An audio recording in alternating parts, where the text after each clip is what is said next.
Good morning, good afternoon, or good evening, depending on where you are in the world, and welcome to today's ICMI webinar, Navigating Generative AI Challenges for Enhanced CXM Success, sponsored by VXI Global Solutions and broadcast by Informa.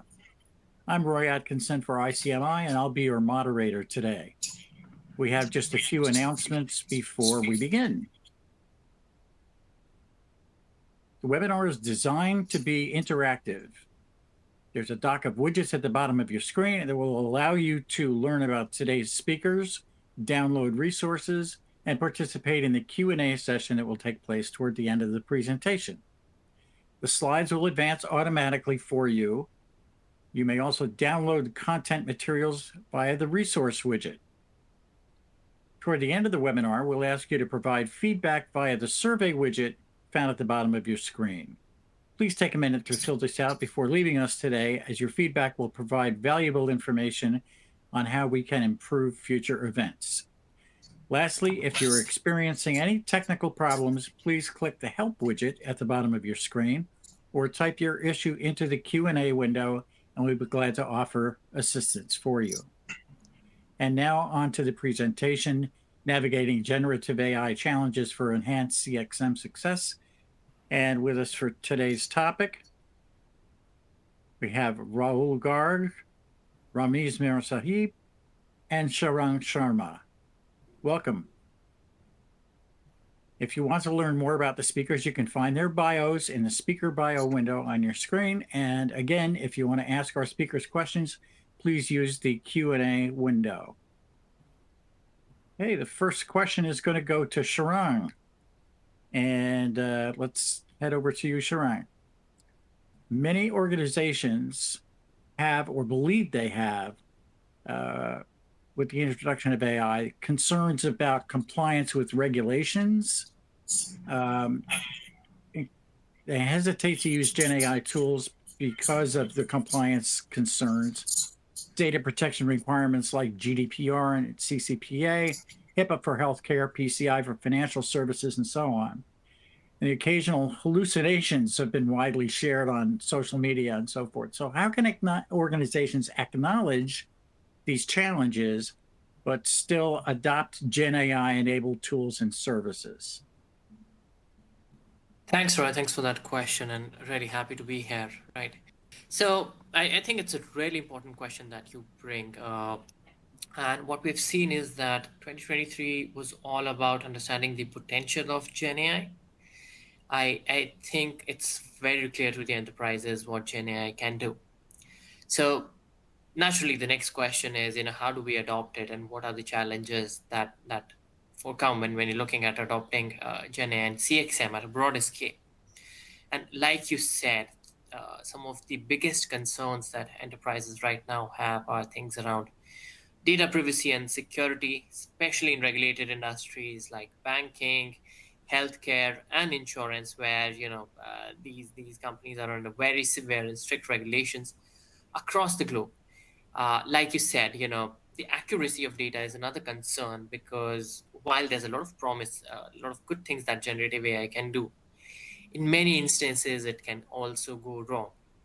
And while when you're chatting with, let's say, a chat GPT in your personal environment, it is okay if you get an incorrect answer every while and then. You cannot afford that in an enterprise environment, right? When you speak to the customers, you need to make sure that you're giving the right information to them. And as we see on the chart here, we've been speaking to enterprises. I think these are some of the biggest concerns that enterprises have highlighted when it comes to generative AI, and rightly so. But that said, I would also like to point out that, while these are challenges, I won't say that they are really unsurmountable. We are already seeing a lot of good work being done to address some of these challenges, right? Containerize the language models so that, let's say, either if you're using generative AI to answer for customer queries, it only is able to answer within a certain set of parameters from a specific database. So you build those kind of guardrails around it, right? So you make sure that it doesn't veer off of the established path for it. And by that, what you're doing is you're actually solving for a lot of problems around hallucination, around privacy, around security, Meanwhile, we are also seeing solutions that are being designed with enterprise first approach, right? So like we discussed, data privacy is a big concern, but when there are solutions that can ensure that whatever enterprise data there is, it stays within that local ecosystem and doesn't go off on internet. I think you're solving for a large part of the problem as well. So what I would say is, yes, there are challenges at the moment, and these are serious concerns. So it's not like these are minor concerns, but what we're really seeing is a lot of good progress being made. The industry is actively trying to solve for it, and I think that's what matters the most in the current environment. Thank you, Sharon. Rahul, that tells us a lot about the AI environment itself. But what approaches can organizations take to better focus on the customer experience outcomes? And how will Gen AI help them get there? What are you seeing from your customers? Yes, thanks, Roy. So, adding on to what Sharon just said, why enterprise focus is important, while you have to take steps to be cautious. There are a few areas which we are already seeing, being adopted in terms of enterprises. And the best way to start, I would say, is first have internal only facing Gen AI capabilities across the board. So that way, at least you know for sure that it's not external. Uh, the lights are off here. But then take gradual step towards making it more broad and more customer focused. And the key areas of gains or benefits or outcomes that we are seeing is in four specific areas. First is it allows customers to boost their agents and employee productivity in a big way. The second area that we are seeing big gains is it helps improve the self-service as well as the deflection rates. The calls that you get can now be deflected on the AI side, and also customers are finding increasing use of self-service, which is actually helping them. The third area is it allows the customers to modernize their chassis and VoIP infrastructure. So chat, for example, the chatbots you can see almost universally. A lot of large enterprises are using chatbots to help customers get started. And if there's a specific question, and then they divert it to the actual contact center. And last but not the least is we are also seeing enhancements of insights and customer predictions. When we look at Gen AI and the customer experience modernization. So these are the four broad areas. But if you point out to some of the research going on with research analysts, they're saying that with Gen AI in the customer service market, you will see productivity gains from up to 30 to 45%. Now, if you imagine how big that is for a large for a large enterprise, even 3% productivity gain is massive. You're talking of an order of magnitude higher productivity gains. So that is in summary what we are seeing from the customers across the board. Back to you, Roy. So to everyone can join in on this too. Just to follow up on that, I know in our previous discussions that you've mentioned the roles that partnerships can play in getting the organization prepared and set up. So can you talk about that a little more and expand on how partnerships can help? Yeah, so that's a great question. So, you know, when we talk of customer experience modernization, we are looking at several aspects of how you can help customers.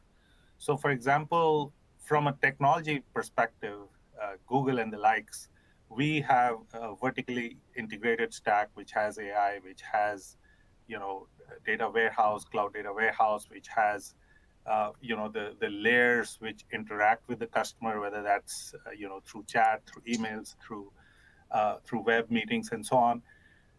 So we can talk about the technology stack and we can take care of that. But you also need to factor in companies like VXI who specialize in the whole business process outsourcing, which means they understand the business models, and then you can go with the research company like Everest, which actually do the research of what is the underlying cause of concerns for the companies, like Sharon just said. We have to overcome that.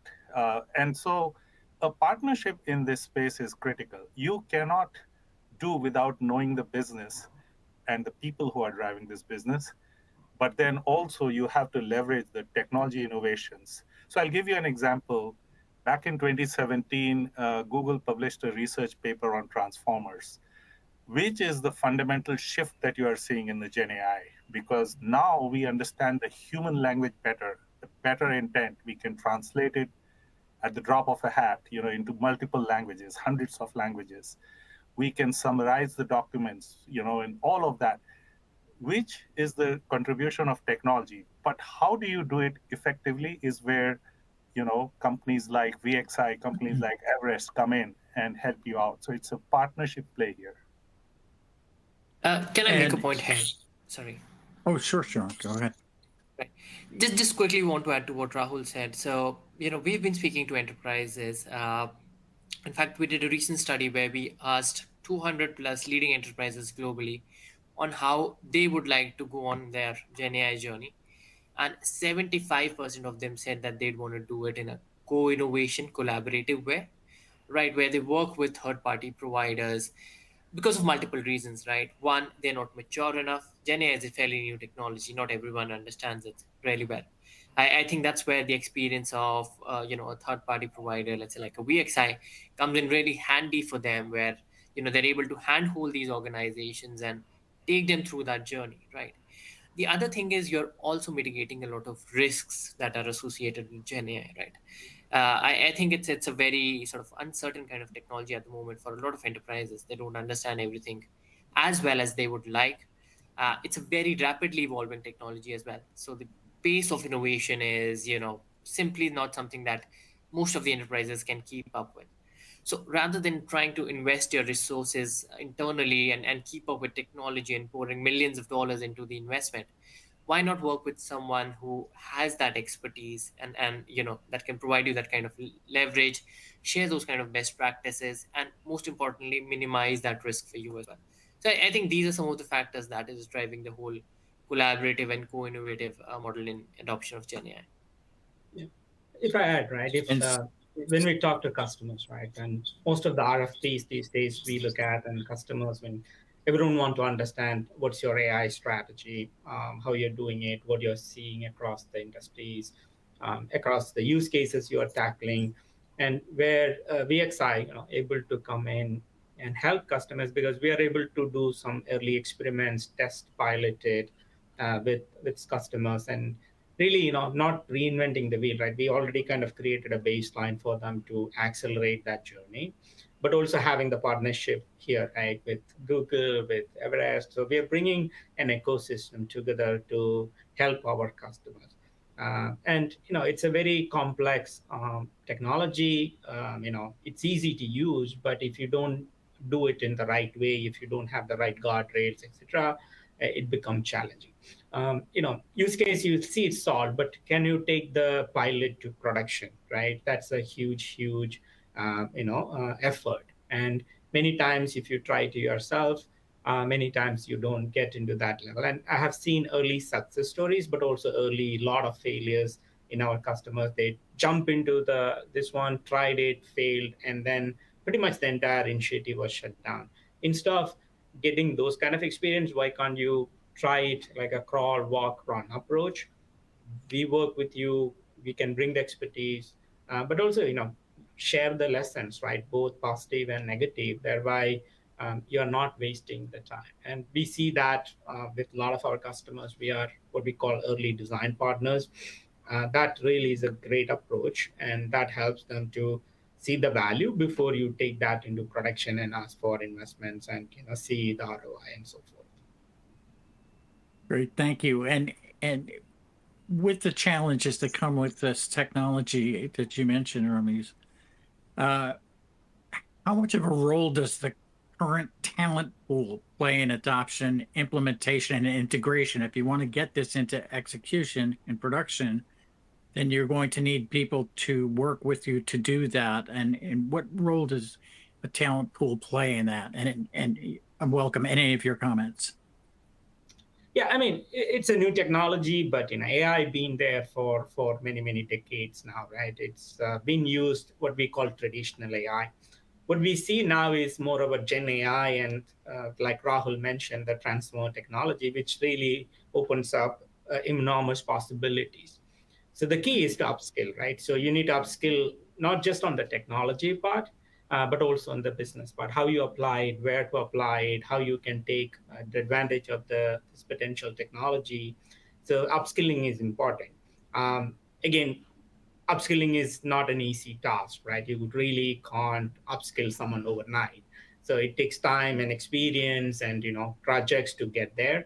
So that's where the previous question really comes into relevancy, where you have that partnership where don't try to solve it yourself.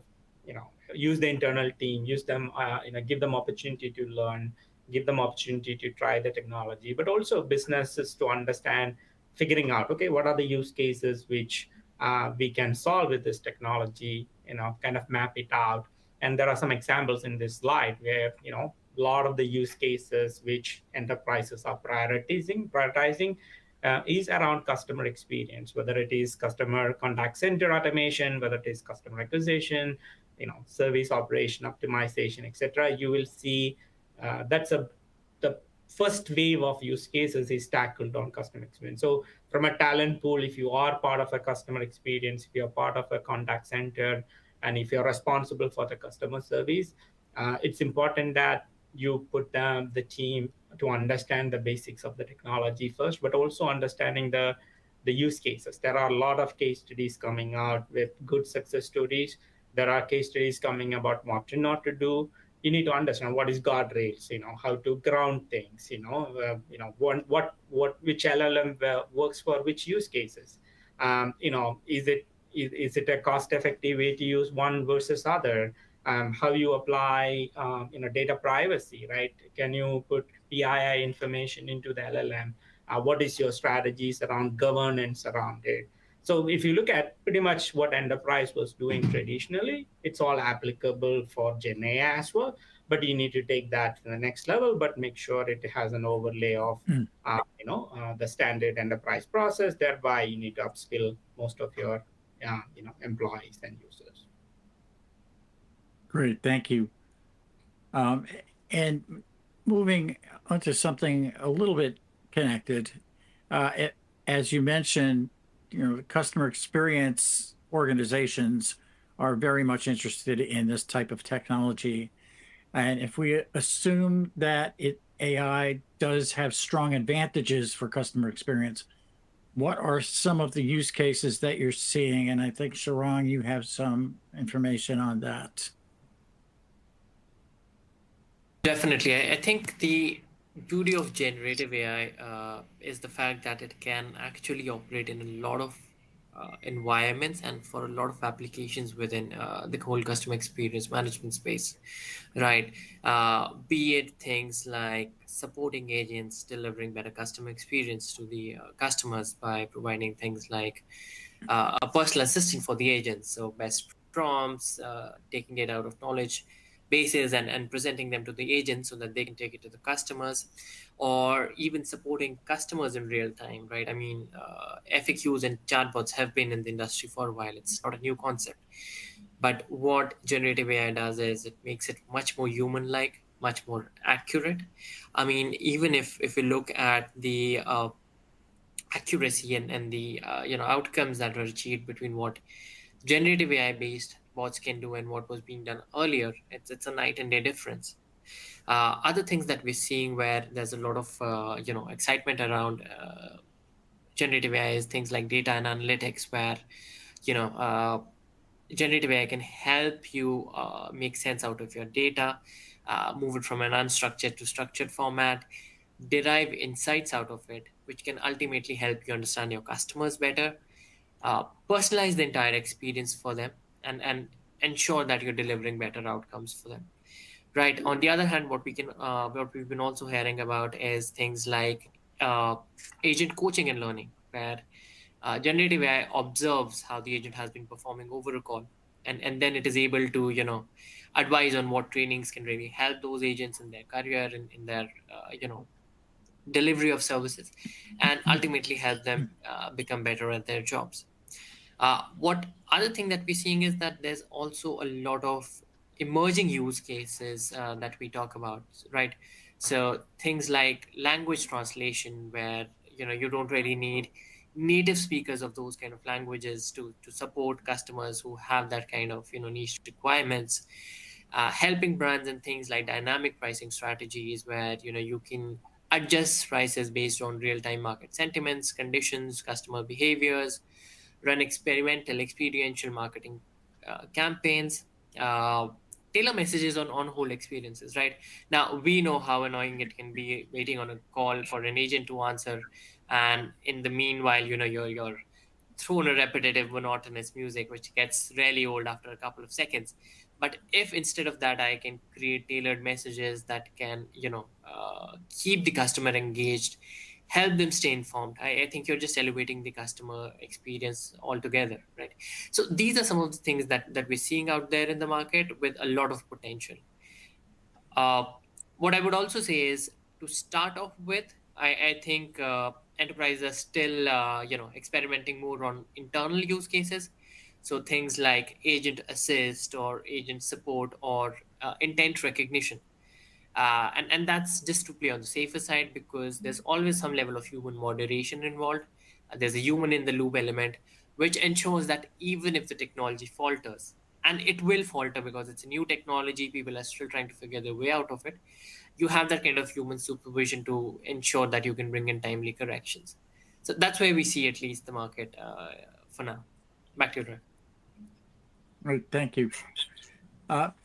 Rahul, you touched upon something before that I want to come back to a little bit.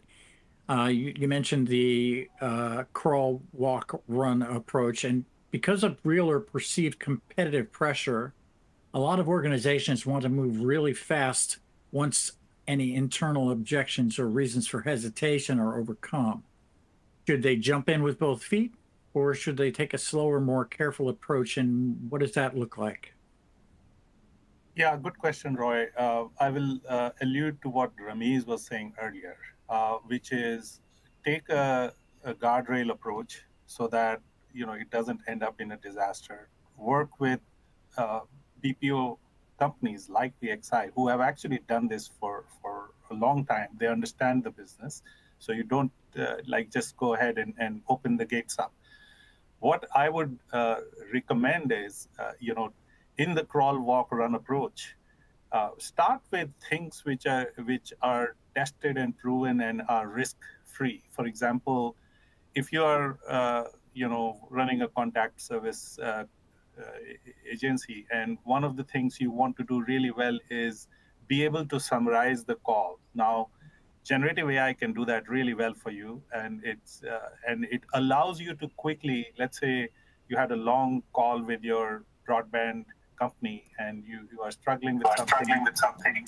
It allows you to uh, essentially summarize the call, and that way you can send the email back to the customer.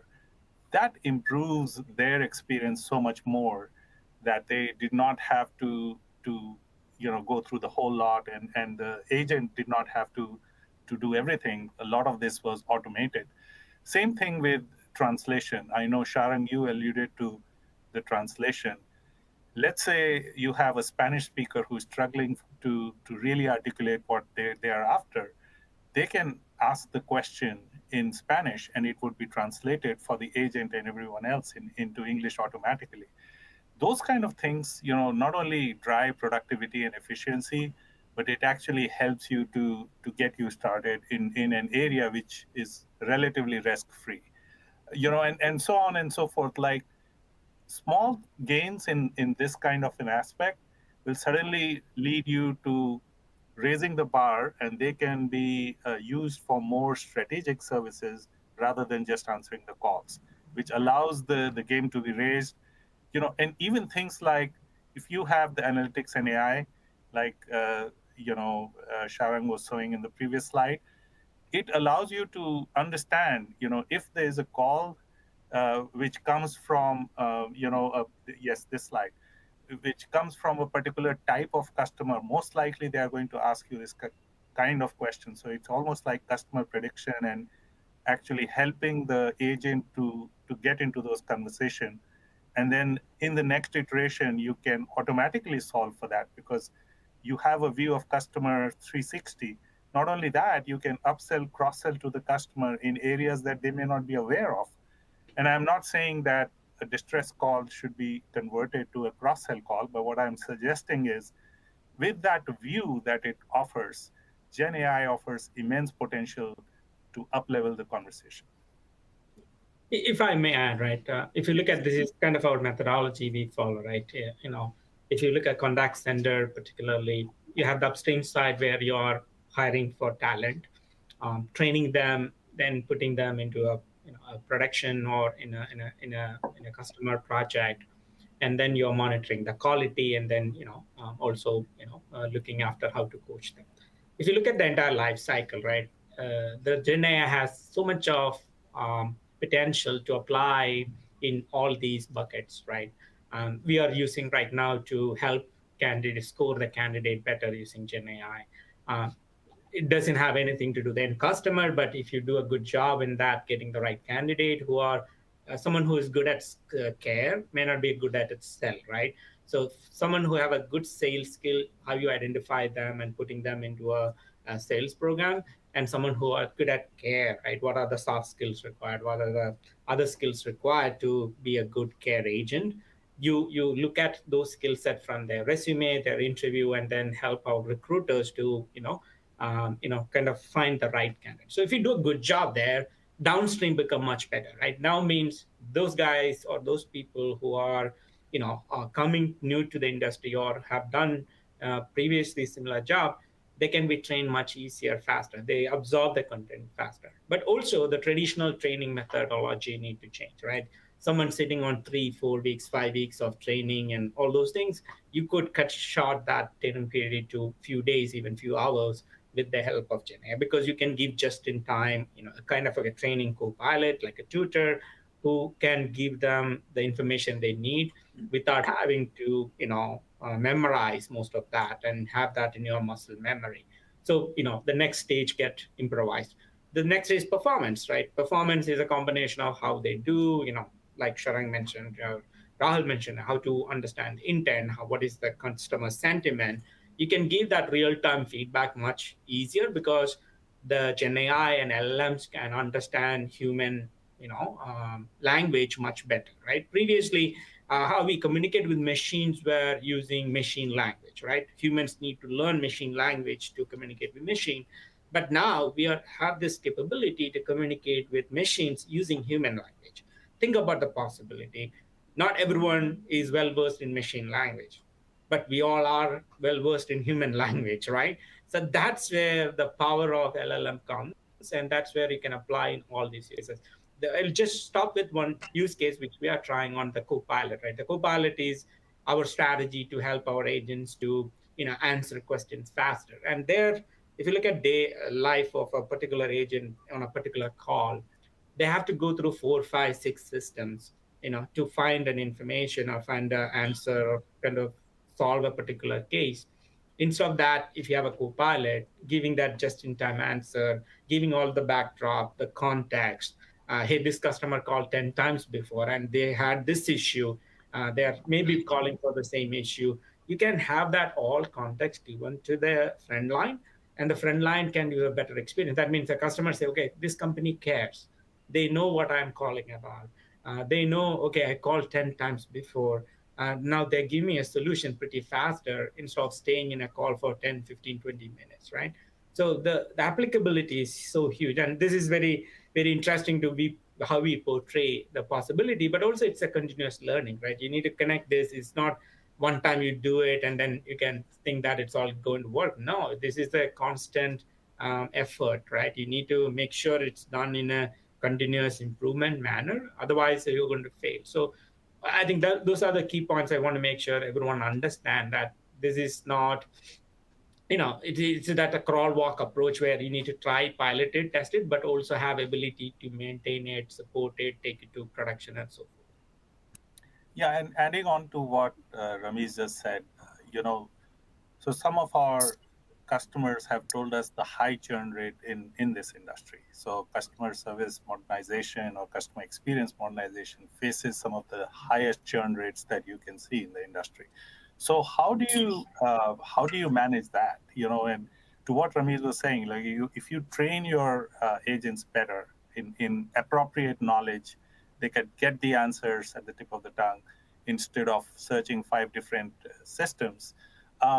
I think it just helps you reduce the churn, and they can have more satisfying job, and also higher order jobs, as in like get more strategic from the customer perspective and get more business out of your customers, because you are giving not only a reply to what they are asking, but also suggesting them different aspects of product and services that customer may or may not be aware of.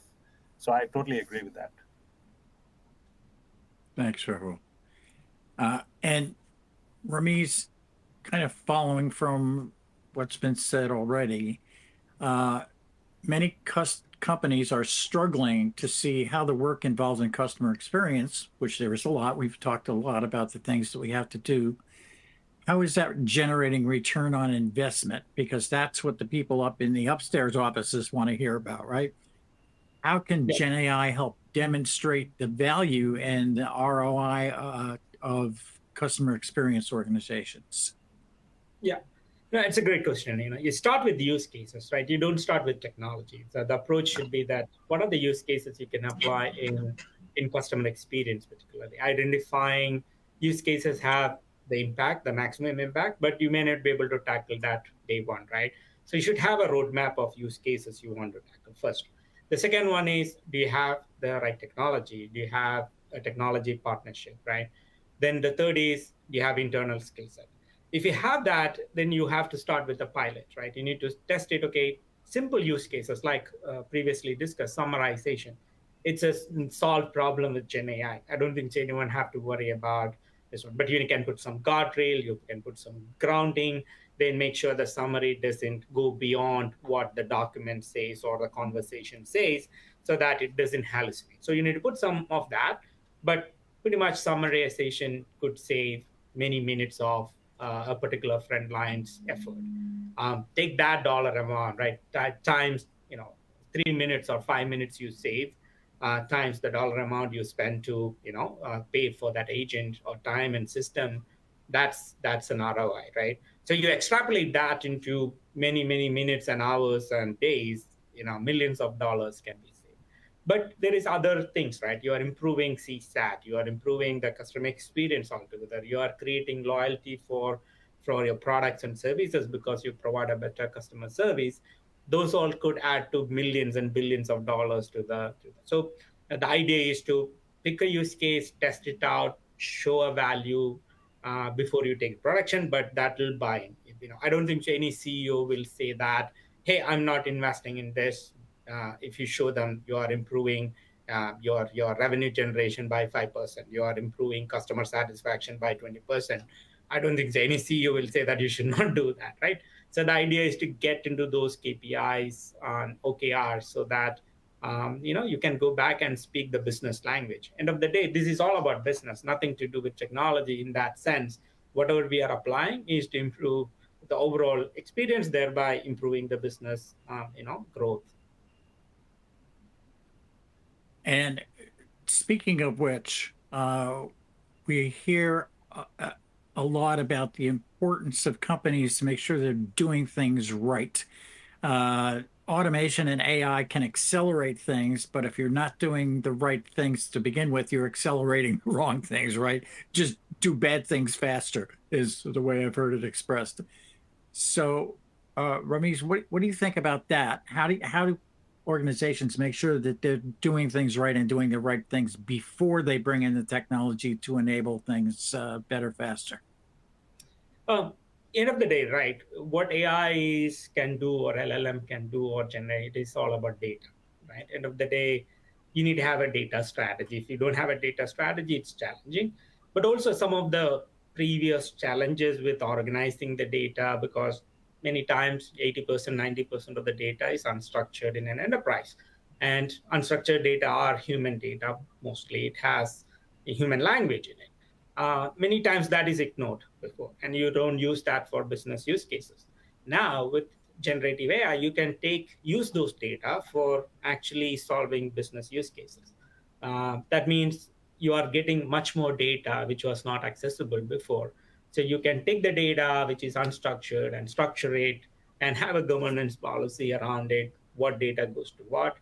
But also there are different technology where you can apply called rack, where you don't have to organize all the data into a centralized location with Gen AI. You can retrieval augmented generation is a technique called, where you're going to the source, you're finding the relevant data, and you're giving that to the LLM for reasoning, and using that reasoning to empower your front line or empowering your operations team to help your customers. So that means there is shortcuts, or there is advantage with the technology where you don't have to go through the previous kind of framework of organizing the data to the perfection. At the same time, you need to be careful about personally identify information. You are regulated based on HIPAA and other things. How you remove those data, right? You don't. In our case, when we create our Copilot, what we did is we have a redaction engine, which every call goes to the LLM or generative AI engine. It checks for personally identified information, whether it's social security number, telephone, name.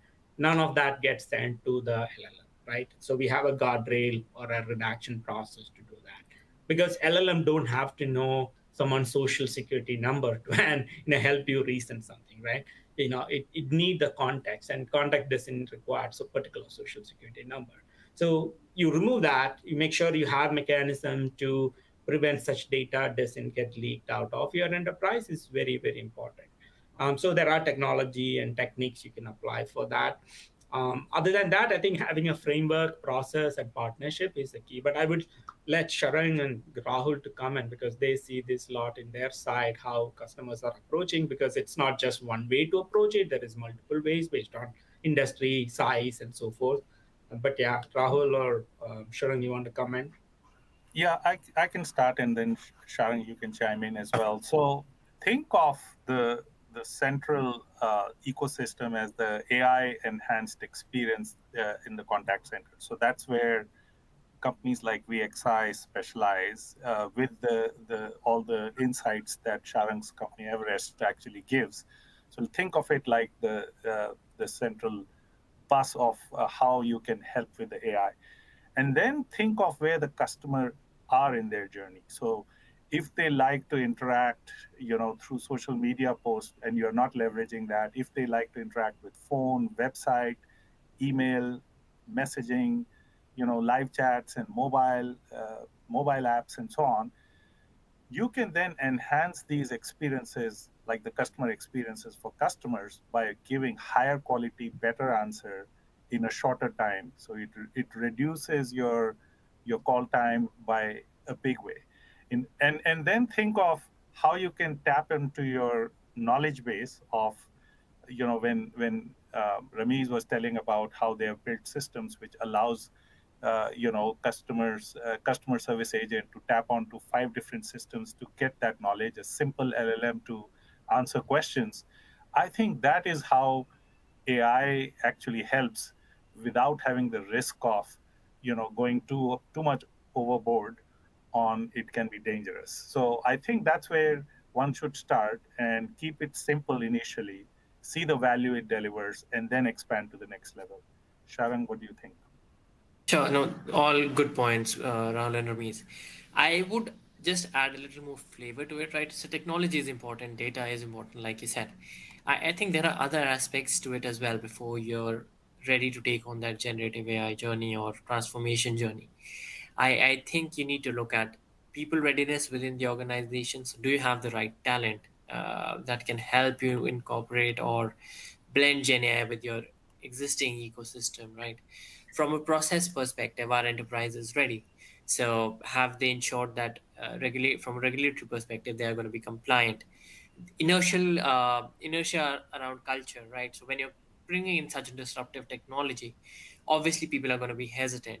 So have you made that kind of internal alignment and gotten the leadership ready to go down the path of a transformation, having adequate redundancy and failover measures? Because at the end of the day, technology does go wrong, and then you need to have a proper policy and fail-safe measures in place to overcome such kind of scenarios.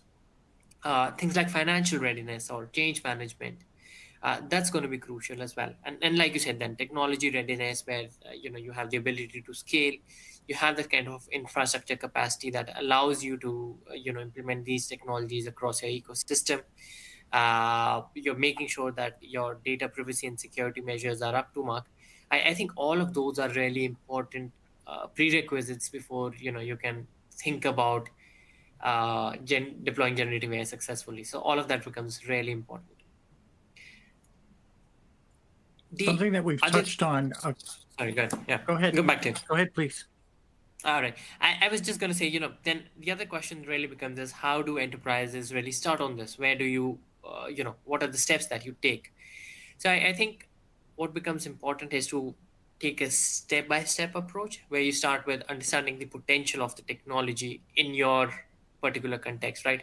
Every enterprise is unique. Every enterprise's journey is unique.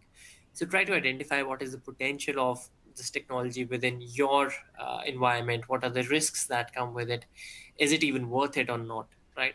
Then you go about identifying use cases. Like we said, I think Ramiz and Rahul, I called out some of the excellent use cases that we're seeing out in the market. But do they align with what you need? Will they give you that kind of ROI or not? So you do that kind of cost benefit analysis and see if the technology is for you or not, right? It can do a lot of wonderful things, but like we'll probably touch in some time as well, it's not cheap. So you need to make sure that those investments bring those kind of returns for you. And then, like I was saying, you need to bring those capabilities around technology, data readiness, people readiness, cultural readiness, and have an ongoing governance model that can help track the performance of generative AI, mitigate any kind of risks, make sure that you're running things in a compliant manner, and you're taking care of things like privacy and legal aspects of generative AI. So I think that's a good approach to look at generative AI as you're starting. Thank you.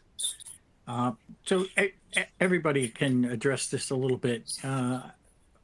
We've mentioned it today a couple of times. What is the importance of having a human in the loop? Why is it important? How do humans fit into the equation here? Ramiz, you want to start? Yeah, absolutely. I mean, that's our co-pilot. When we look at initially what are the use cases we can help, right? We want to make sure we take advantage of technology, but also we want to make sure we look at the risk, right?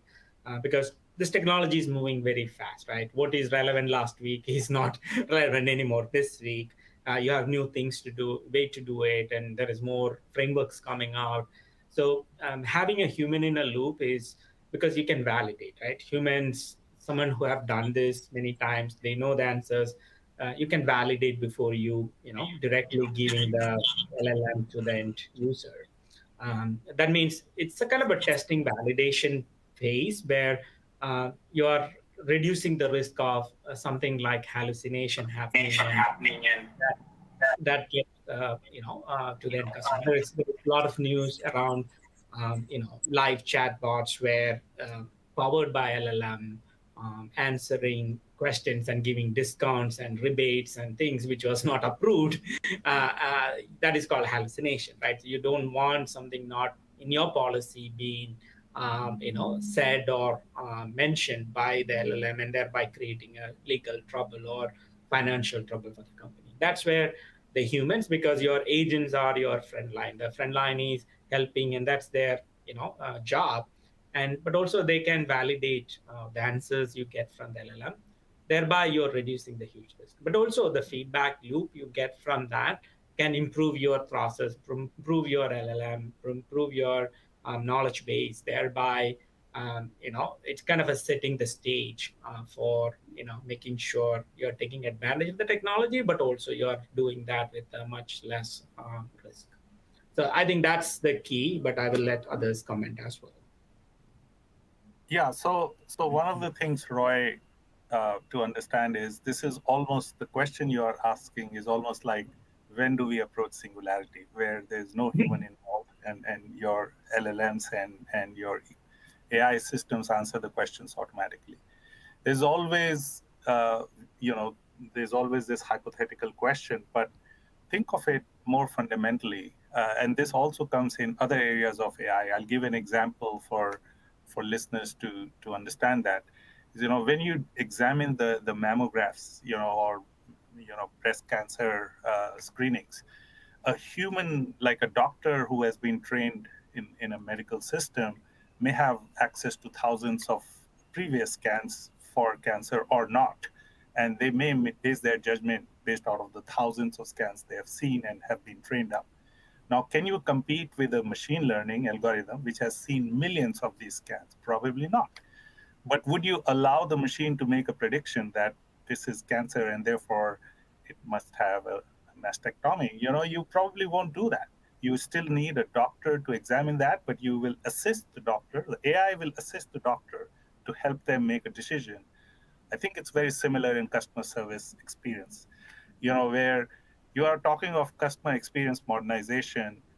You are not equipped with the best AI systems to automatically recommend them, but train them, like Ramiz was alluding further, better train them so that they can really give a good recommendation to your customer, which has an excellent experience working with the AI systems. That's how I would put it. Sharon? I would say, why would you want to race in a car that has just three wheels instead of four, right? And think of it like this, human is your fourth wheel. Uh, yes, technology can do a lot of great things, but at the end of the day, we are not at that AGI level where it can completely replace humans, and I don't think that we're going to reach that level of maturity anytime soon. Despite what a lot of people out there say in the market. So I think you will still need that kind of human involvement, human intelligence, human empathy, right? Because at the end of the day, technology is just a bit of code and numbers all running the show behind. It cannot understand that human emotion as well as a person would. So with all of that, it really becomes crucial to have people involved and support technology, right? I don't see it being a zero sum game where you have to either go with technology or humans alone. We have perfectly seen great examples of both of them working in harmony and then driving great results for the enterprises while improving efficiency, bringing down costs, and elevating customer experience all at the same time, right? So you don't have to pick your battles. I think you can go with both. And I would even, go out on leg and say that those enterprises who think that they can completely remove their contact centers and humans and replace it with AI. I think they're in for an awakening, because despite what technology can do, there is a lot of things that technology cannot do, and it is at that point that you still need humans in the loop. Great. Thank you so much for all of that input. And we do have questions today that I want to get to shortly. So I'll wrap up this portion of the panel questions just by asking kind of an open-ended one. And are there additional areas that we need to be thinking about as we move into the age of generative AI? One of the things that I've heard from a CEO in a conversation like this is illuminating dark data, right? We talked about that a little bit. And his question was, what could we learn from all of the unanalyzed customer feedback that we get via the contact center calls, all the recorded calls that we have that nobody ever listens to?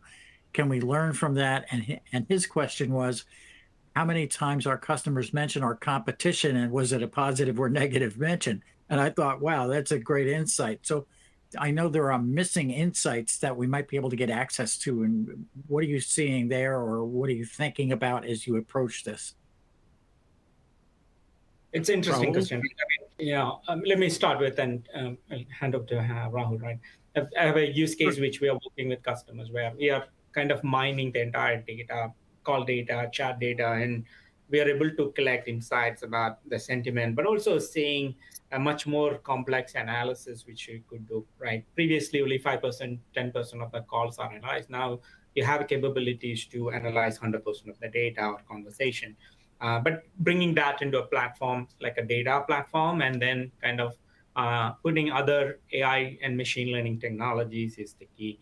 I think the first leg of the problem can be easily solved because now there is much more accuracy in speech to text with LLM, but also you can tackle that in many, many more languages than previously it was challenging or it was not accurate.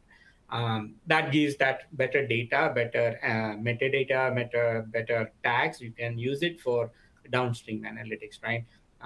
That's an excellent, what I call it as business insight. And we have kind of launched something called Insight as a Service powered by Gen AI. What it does is exactly the same thing. But I think that's a huge potential. I think contact centers and customer service groups become the insight engine of the company with the help of Gen AI, right? That's the huge opportunity in this place. Yeah, and I would add to what Mies is saying. Essentially, at the bottom of the stack, you have to, put an analytics and AI engine, which Ramiz is alluding to, Insight Engine, which actually allows you to basically analyze your big data. So this is a classic big data problem. You have tons and tons of speeches which can be converted to text, and it can be searched via LLM. So it's not the big Hadoop cluster that you cannot have access to or whatever.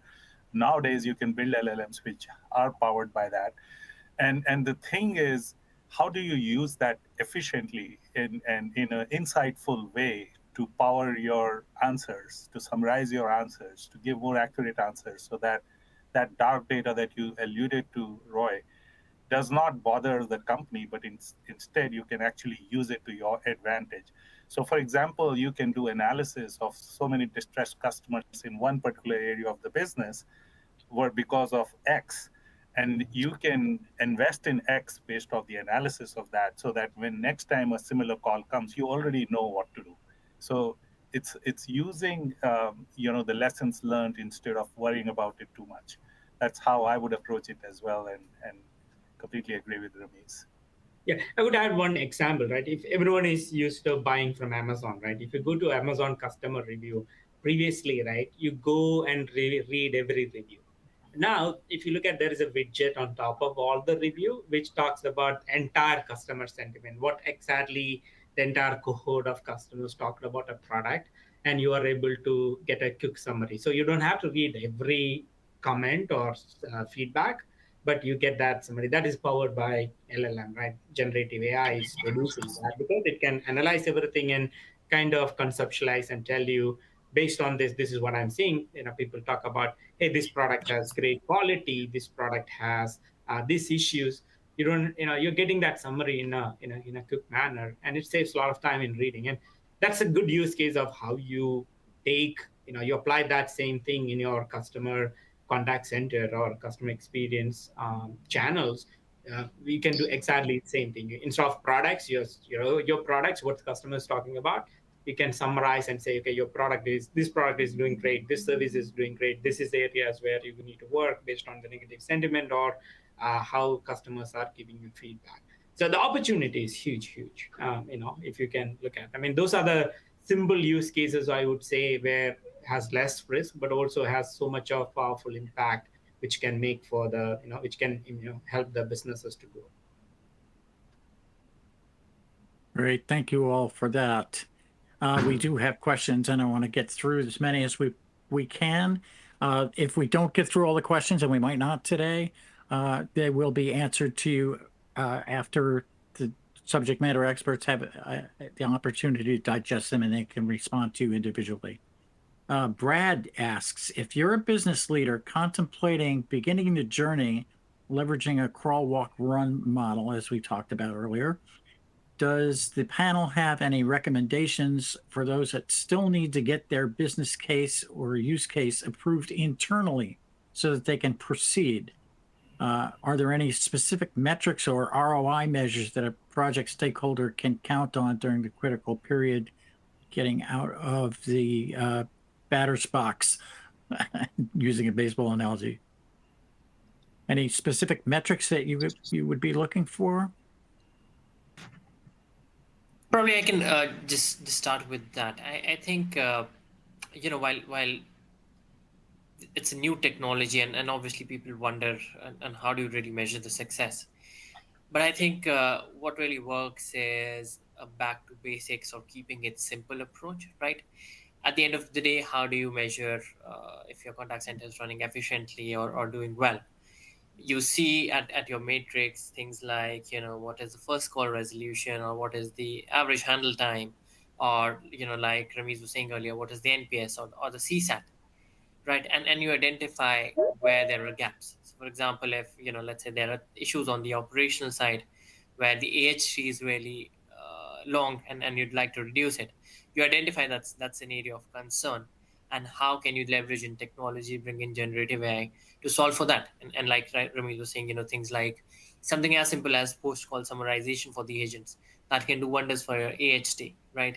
Similarly, if you're facing other issues around, let's say, things like first call resolution, which becomes another important metric, it becomes important to identify, what could be potential reasons for that. And the beauty of generative AI is that it's not just a self-service layer; it also helps you uncover those pain points in the customer journey, so that you can understand what are the issues with your CX delivery, and how you can solve for them. So at the end of the day, you don't have to make it very complicated. Keep it simple in terms of measuring outcomes. And the way we see technology, I think it can definitely impact your key metrics, and make them much better if used efficiently. Yeah, I'll just add to what Sharon said. So put the crawl, walk, run approach. So for quick wins, summarize the call transcripts or emails that you send back to your customer. Think of using the generalization, the summarization, as also like another quick win could be a multilingual support. So let's say if somebody is asking questions in one language, you want to, and other people do not understand that language you want to answer, you can quickly translate and through the Gen AI actually have a multilingual support. The other areas of quick wins that we have seen with customers is things like smart replies. It allows you to do a smart reply based on the LLM search, which still is in your hand, but it allows you to create that smart short reply. And last but not the least, the quick wins, in my view, is things like generative AI bots. So that is something you can get started in a few days. It doesn't even take weeks, and that will allow you to get quickly started on that side. Ramesh, over to you. Yeah, I mean, identifying the use case which are less risk, but also to get it done faster. Summarization, all those are great examples. I would also look at other areas, right? You have a lot of things you can apply in your operational elements where the insights you generate from your operations, where it can apply back into how to optimize the operation. So end of the day, right, Gen AI is all about a productivity improvement play, efficiency improvement play. It is all about doing more with less, and identifying that small things, but going back into in a measurable way, whether it's AHT, whether it's CSAT, whether it's your operational in a way of how you assign workforce management, right? There is another use case where you can apply, based on certain type of cases, you can say, okay, this is the period where you need more people, but now instead of just using machine learning to decide who is need to be there, now you can kind of have people with the right expertise to answer to a certain type of question at the right time, at the right place for the customer, right? Those are the use cases you can get there. But again, it's a journey, right? Don't think that you can get it done in a 2 months and, okay, done, I'm done, this project is done, success. No, this is a multi-year journey, and it's going to be part of every company. It's going to embed as like computers or networks and other internet what we use today. It will be like that in 10 years, 5 years from now. So having that journey approach long term, but start small, test it, fail fast. That's my thing. Don't be afraid to fail, but fail in a safe way, but fail fast. Thereby you can learn, and that learning become very valuable for you to put the next project in the success track, right? So I think that's kind of my 2 cents on that. Great. Thank you so much. Thank you all. That's all the time we have for questions today. Great thanks to Rahul Garg, Ramiz Mir Sahib, and Sharang Sharma. ICMI appreciates your time and your expertise on this very current topic. And thank you to our sponsor, VXI Global Solutions, and everyone in the audience. We appreciate your attention and your participation. Within the next 24 hours, you'll receive a personalized follow-up email with details and a link to today's presentation on demand. Please invite your colleagues and peers who may not have been able to listen to the event live today. This webinar is copyright 2024 by Informa. The presentation materials are owned by or copyrighted by ICMI and VXI Global Solutions, and the individual speakers are solely responsible for their content and opinions. On behalf of the guests, our sponsor, VXI Global Solutions, I'm Roy Atkinson. Thanks for your time and have a great day. Thank you.